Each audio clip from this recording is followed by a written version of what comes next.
Welcome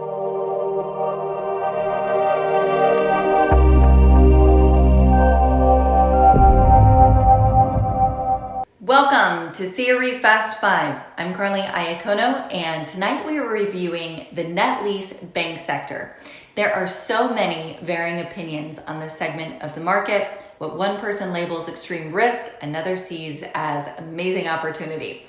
So let's go through some of the common themes that I hear and help you see both sides of this investment story.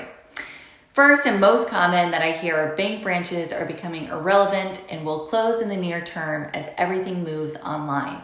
While there are many bank branches that are closing, the net number of branches in the US has only declined by about 5,000 in the entire last decade, and some of those closures can be attributed to large mergers.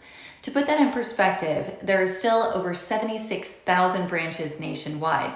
Now, I do think the rate of closure will accelerate over the next decade, but we have a long way to go.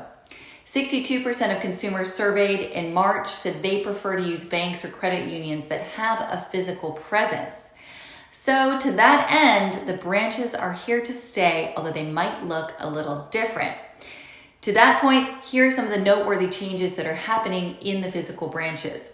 Number one, there is more and more emphasis on appointment and high-value transactions such as mortgages and car loans.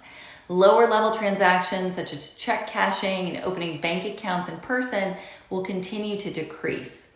A recent Forbes article I read said that the pandemic has created the de-averaging of banks. I love that term, meaning that banks now truly compete on their value proposition instead of just basic services.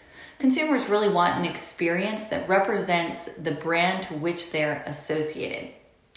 The second change that we're seeing is the bank footprint is shrinking. Used to be the expansive ground level prime retail site was what every bank was targeting.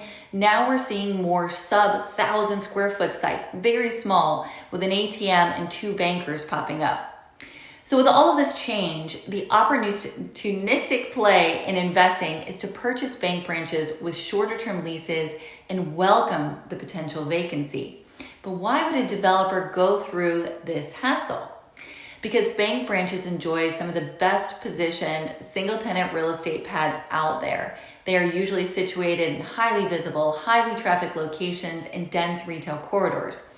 But really the main reason people are trying to backfill banks is that they can backdoor zone into something that's already pre-approved for a drive-through. You don't have to go through the often arduous zoning process to get a drive-through from scratch, which can be extremely difficult, especially in older established communities. What you're doing is just repurposing a use, and there's also already existing traffic patterns to support it as well. However, it's really important to understand that the renovation cost for this highly improved asset category can be extensive. For example, vault removal alone can cost upwards of $100,000. Now, on the other side of the spectrum, the contrasting strategy to invest in banks is one that is coming from a point of stability. Many buyers are still seeking banks because of their investment grade credit and long-term leases. And some banks, such as Chase, are still opening new locations, and it is possible to get a 15 or 20-year base term with increases throughout the base term and options. Most banks have investment grade credit, and I have not heard of a scenario where they have ever defaulted on their rent. So although there may be changes to the look or feel of bank branches in the future, the tenants themselves are exceptionally stable, and there are still long-term leases to profit from. Now, in today's world, a lot of buyers are risk adverse and will continue to see banks as a solid long-term play. Now let's run through some of the current deal structures and cap rates on the top bank branches or brands to give you an idea where things are trading.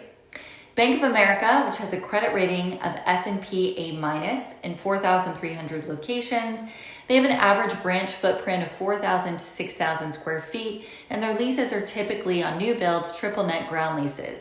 The cap rates will range from 5% on a 15-year deal to 6.75% on a 5-year deal. Remember, cap rates are heavily location dependent. Number 2, Chase Bank has a credit rating of an S&P A+, amazing, With 5,100 locations in the US and an average footprint of 3,000 to 4,000 square feet, slightly smaller, their lease structure is also often triple net ground lease, and their cap rates range from 4.5% on a new 20-year deal, love those, to 5.9% on a 5-year deal.